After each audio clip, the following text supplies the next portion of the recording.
Whenever you're ready. Okay.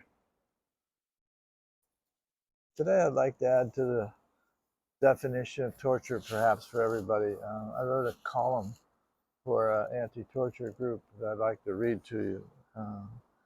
It begins with every tear of a torture victim is a demand for justice. If there were a way to collect all the tears of the torture victims in one huge collection of pain, it would be a tsunami heading towards the sea and the ocean for destruction. Half the nations of the world teach torture every day. The numbers of torture survivors are unknown, but easily in the millions. Yes, in the millions. The destructive force of torture causes multiple personal problems: anxiety, post-traumatic stress, headaches, low self-esteem, and suicidal urgencies. They become daily visitors to these folks. Headaches and flashbacks destroy the good feeling of a good day. Silence and sadness slowly creep into the souls of many survivors.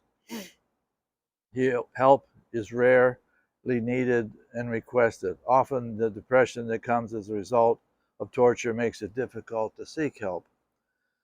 Most never speak of the debasement again. They prefer the quietude of trees and lakes and oceans that are clean and undisturbed.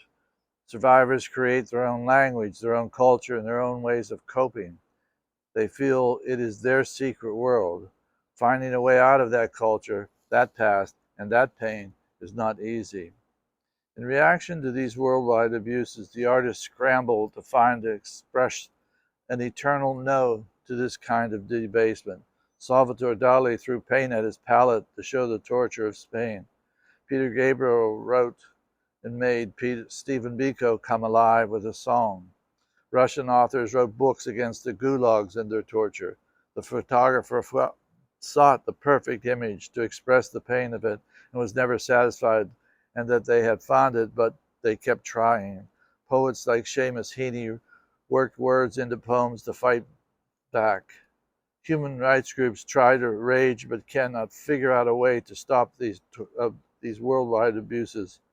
We struggle as a people to come up with our laws to protect us all. Nothing is working on a grand scale for prevention of torture by governments. We must change this.